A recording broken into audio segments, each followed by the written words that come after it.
We started this department in 2009. Games used to be part of the animation department.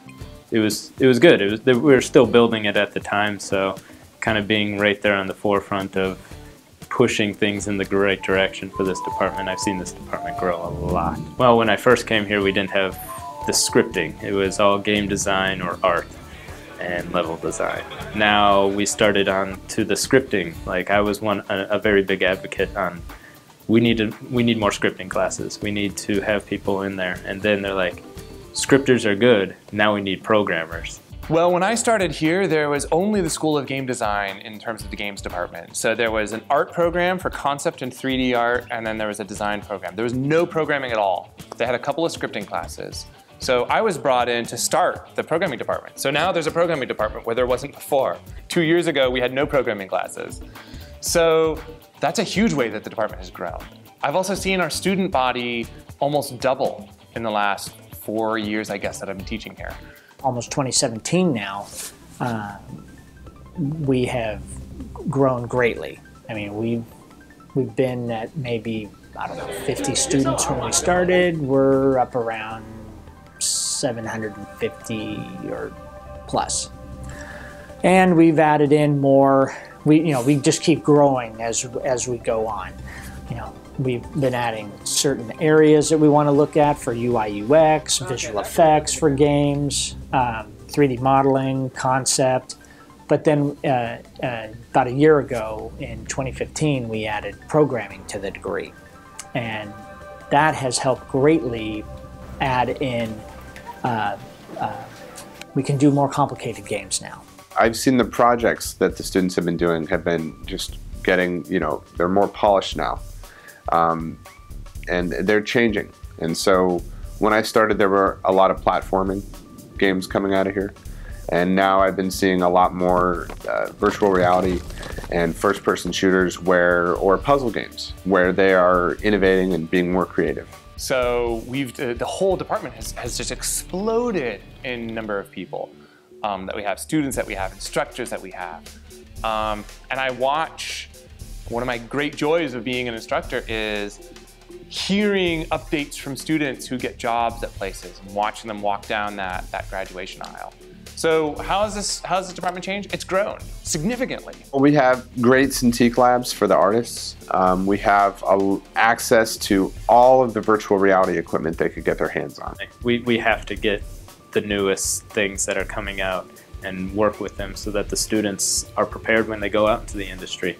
Like with VR, when that started blowing up, we were making sure we had all the headsets and systems in here so that the students can be working on them. So right now, there's a lot of developers looking for VR students or people who know how to work with VR. And since we're trying to stay ahead of the curve, we already have that covered, and we can send them our students that once they graduate.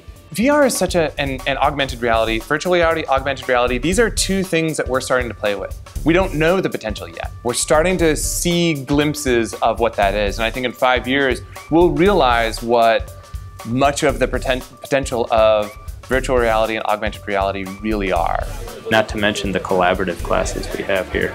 We don't just work with our own small department. We work with all the other departments here at the school with illustration, music, even now multimedia communications and advertising to get everything that we need to build a game. It helps that our faculty have all worked in the industry, and some of them are currently working in the industry.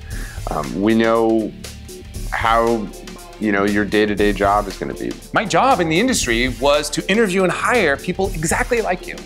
So, I mean, that was my job. So when I tell you these are the skills that you need, it's pretty clear. You come in as an undergrad, we give you a little bit of time to kind of figure it out before you have to choose a track. It doesn't mean you can't come in knowing what you're going to do in the very beginning. But we give you a little bit of time, a couple of semesters to to try this class and figure out like what really works for you and what you're good at. Whether you want to be a concept artist, character concept, or environment prop concept, 3D modeling as well, and that's character, environment, and prop. If you're interested in doing game design, where you're actually coming up with what am I going to do in the game, how's the game going to play? How do I make it fun? That kind of thing. The San Francisco Bay Area is still the largest hub of video game development in the entire world. You'll be surrounded at an art school by creativity. You'll be learning the skills of the typical and foundational computer science skills through the lens of working on games. There are so many more companies, game companies, that are in this area, more than I ever thought would ever be here. So if you want to get into game development or game design, I would suggest starting now. Like, do it right now. This is an amazing time in history where the tools that you need to make video games are available and free online. There's nothing stopping you from making games this very second. You can go out and you can do amazing things. And if your dream really is to create games, then this is the place to do it. This is going to teach you all of those skills that you need, all of those foundations, how to apply those foundations, and then actually working on real projects after all of that, that's going to help you get into the industry. Whatever you want to end up doing in games, you just have to love what it is.